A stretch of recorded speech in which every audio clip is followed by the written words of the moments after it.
Welcome जी।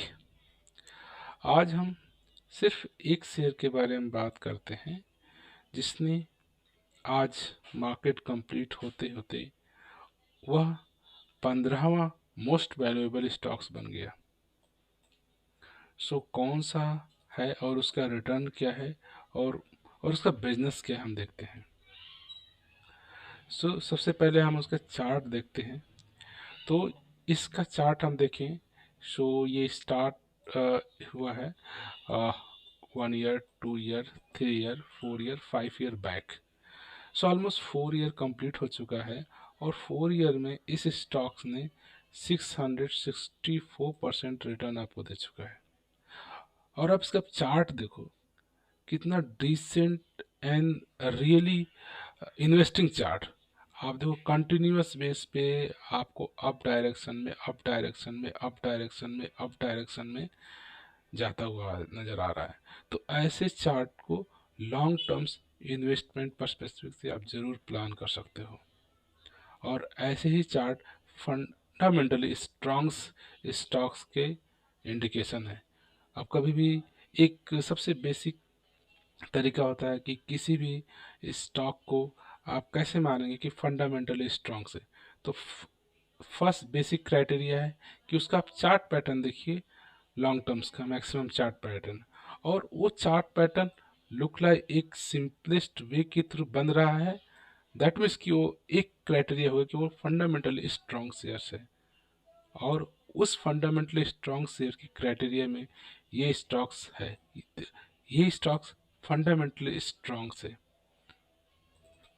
Okay.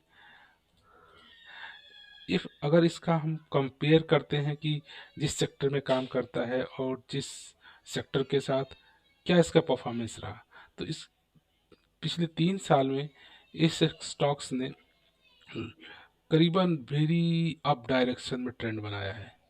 और ये 1100 से लेकर के ये 4700 रेट में चला गया है। और इसके रिटर्न की बात करते हैं तो पिछले 3 साल में इस स्टॉक्स ने आपको 250% रिटर्न दिया है। और सेक्टर ने 177% और सेंसेक्स ने 76% दिया है।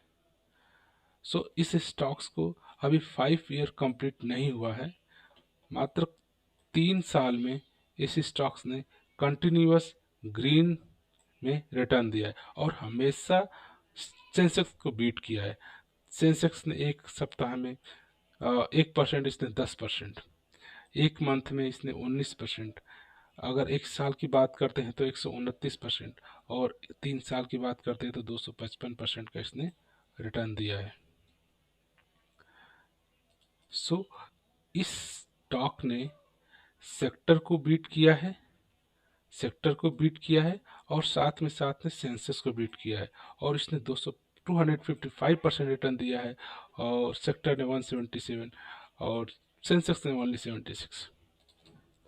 अगर हम इसकी बात करें फाइनेंशियल नंबर की कि क्या इसके रेवेन्यू है, क्या प्रॉफिट है, तो आप देखते हैं कि पिछले 3-4 साल से ये इसका 2017 में 18, 19, 20, 21, 22 कंटिन्यूअस बेस पे रेवेन्यू इसका ग्रोथ बढ़ रहा है।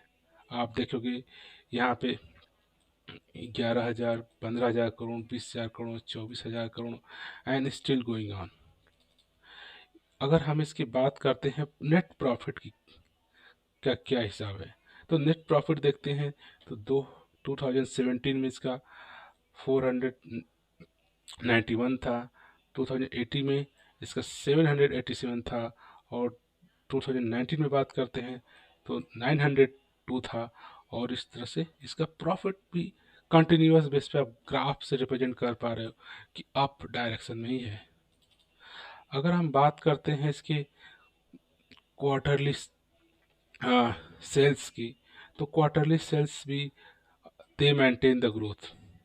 आप सेल्स देखते हो 2020 में इसका 3,000 था, फिर सितंबर में 5,000 हो गया, फिर दिसंबर में 7,000 हो गया, फिर मार्च में 7,000 और जून में भी 5,000 है। अगर बात करते ईयरली बेसिस पे, तो ईयरली 2017 में 11,000 का था, फिर 15,000 का, 20,000 का, 24,000 का, still maintain the. So sales भी मेंटेन है, रेवेन्यू भी मेंटेन कर रहा है, और साथ में इसके जो प्रॉफिट है वो भी मेंटेन एक कंसिस्टेंट लेयर पे है। अगर हम इसकी बात करते हैं बैलेंस शीट में कि इसके पास क्या बोरोइंग है, क्या रिजर्व्स है, तो इसके पास देखोगे तो रिजर्व्स ह्यूजली अप डायरेक्शन में, पहले 3000 का 4000 का, फिर 4000, फिर 10, 10, 11। अगर इसके long terms and short term borrowing की बात करते हैं तो zero borrowing and zero borrowing, इसने अब सारे अपने बोरोइंग को रिड्यूस कर लिया है, राइट। सो अगर हम बात करते हैं इसके प्रमोटर होल्डिंग की, तो इसके जितने प्रमोटर के पास होल्डिंग होने चाहिए, near about 75% hold by the promoter, ये हमारे स्टॉक मार्केट के गाइडलाइंस के हिसाब से इससे ज़्यादा प्रमोटर होल्डिंग नहीं रख सकते। सो प्रमोटर इस कंपनी पे पूरी तरह से बिलीव करते हैं इसके बिजनेस पे, और सारे शेयर्स खुद होल्ड कर रखे हैं। जितने मार्केट में अलाउेबल है 25% उतना ही मार्केट में शेयर इनके फ्लोट हो रहे हैं। और सो इसी ये इंडिकेशन मिलता है कि इस कंपनी के जो मैनेजमेंट है उनको अपनी कंपनी के बिजनेस के ऊपर पूरा कंप्लीट विश्वास है। इसकी वजह से वो एक भी शेयर, परसेंटेज शेयर मार्केट में नहीं आने देना चाहते। तो मैं बात कर रहा था डीमार्ट की, डीमार्ट की बात कर, एवेन्यू सुपर मार्केट से डीमार्ट, और इसकी देखो इसने जो रिटर्न दिया है 650% का रिटर्न इसने दे चुका है, और एक ये लार्ज कैप का कंपनी हो गया है, और ये अभी तक रैंक नंबर 16वां होता था। आज के मार्केट से आज के मार्केट से ये 15th नंबर रैंक पे आ गया है, और ये लार्ज कैप का सेक्टर है, और रिस्क भी वेरी इसका लो है। और चार्ट जैसे बोला, एक बेस्ट फंडामेंटली स्ट्रॉन्ग शेयर का जो चार्ट्स होता है वो इसने डेमोन्स्ट्रेट किया है। अगर इसकी बात करते हैं मैनेजमेंट के लिए, मैनेजमेंट में कोई भी रेड फ्लैग नहीं है, और इस स्टॉक्स का एंट्री पॉइंट के लिए आप कंसिडर कर सकते हो। और इसका डिविडेंड उतना अच्छा नहीं है, लेकिन हाँ रिटर्न आप जनरली एफडी के बैंक से रेट से ज़्यादा करेंगे। अगर इंट्रेंसिक वैल्यू के किसी शेयर की बात करते हैं, एक्चुअल उसकी बिजनेस क्या है और बिजनेस के हिसाब से वैल्यू कितनी होनी चाहिए, उस इंट्रेंसिक वैल्यू से श्योरली मार्केट में इसकी डिमांड ज़्यादा है और इसकी वजह से इसका रेट ज़्यादा है। देखिए ये करंटली में अभी अपने इंट्रेंसिक वैल्यू से ज़्यादा पे ट्रेड कर रहा है। रीजन क्योंकि इसके बिजनेस, करंट मार्केट, और उसकी वजह से नंबर ऑफ शेयर की डिमांड ज़्यादा है, जिसकी वजह से इसके प्राइस भी उसी के हिसाब से रेट हाई बढ़ रहा है। और अब बात करोगे इसके पी रेशियो की, सो ये 259 के पी रेशियो पे है, लेकिन जिस सेक्टर में काम करता है उसको 55 का पी रेशियो है। तो आप समझ सकते हो कि कितना हाइयर प्राइस पे ये ट्रेड कर रहा है। इसी की वजह से इसने अपने शेयर होल्डर को इतने सारे बेस्ट क्वालिटेबल रिजल्ट दिया है इसने। अगर हम बात करते हैं आज की, आज अक्टूबर 11 है, और न्यूज़ में आई है कि डी मार्केट एवं super market hits 3 lakh crore market cap. So market cap के हिसाब से ये company 15th most value stocks या शेयर बन गया है। तो आज इसका टुडे, आज के डेट में देंगे तो ये आज का इसका फ्रेश हाई भी 4837 रुपीज़ का था। सो ओके, सो ये अगर इसके हम बिजनेसेस की बात करें कि अब डी मार्ट का बात करते हैं, तो आप इनकी देखिए ये ऑन आप जाते हो, ये डेली यूज के जो सामान्स होते हैं, जो यूजेबल आइटम्स होते हैं, ये इनको आपको सेल्स प्रोवाइड करते हैं। आप देखो घरेलू सामान हो गया, डेली इसेंशियल सामान हो गया, आपके डेयरी बिस्किट से बात हो गई, खुद के मसाले हो गए, आपके पर्सनल केयर के सामान हो गए, आप बेडशीट हो गए, चादर हो गए, and some appliance, home appliance की बात हो गई, क्रोकरीज की बात हो गई, आप स्लिप फुटवेयर की बात हो गई, लगेज की बात हो गई, टॉयज़ की बात हो गई, प्लास्टिक आइटम्स की बात हो गई, फ्रूट्स एंड वेजिटेबल्स की बात हो गई। तो ये सारी जनरली हम हमारे डेली यूज में होने वाले सामान से जो इनके यहाँ से आप इसको परचेज कर सकते हो इनके मार्ट से। तो ये इनका बिजनेस है जो कंज्यूमर से डायरेक्ट कनेक्ट है। इसकी वजह से ये इनका यूज होना ही होना है। आप इसकी वजह से इनका बिजनेस भी उसके हिसाब से चल रहा है। आजकल लोग एक जगह मार्ट में जाते हैं, सेटअप रिलेटेड सामान उनको मिल जाता है और वहाँ से परचेज कर लेते हैं।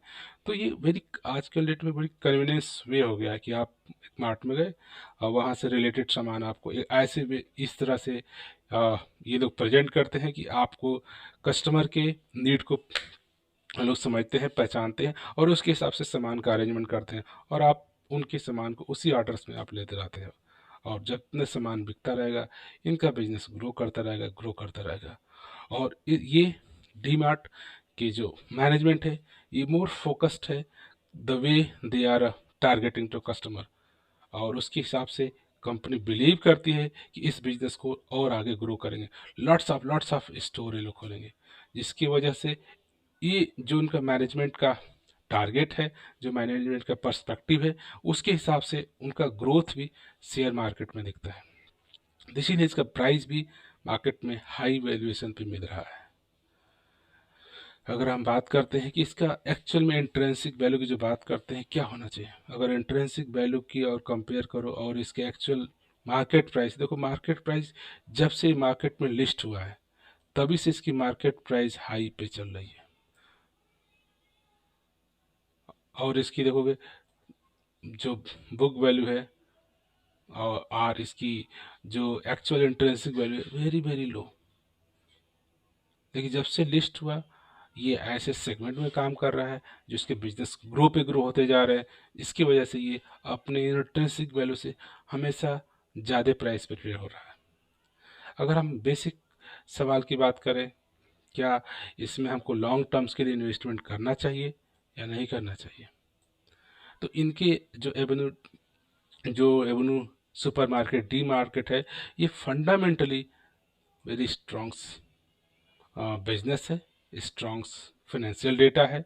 और इसकी वजह से ये सजेशन है कि ये लॉन्ग टर्म्स के लिए ये स्टॉक्स बिल्कुल फिट बैठता है। और आप दिस ये मेरा पर्सनल थिंकिंग है कि ये जो इनका बिजनेस है, जो सेगमेंट है जिसमें काम करते हैं, ये देख करके लग रहा है कि हाँ ये आने वाले समय में भी ये और ग्रो करेंगे।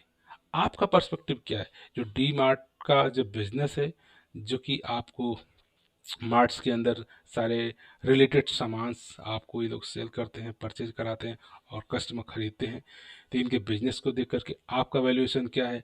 ये आपके हिसाब से क्या फिट बैठता है कि आप क्या लगता है कि आने वाले 5 से 10 साल तक क्या ये बिजनेस कंटिन्यू ग्रो करेगा? यस, ग्रो करेगा।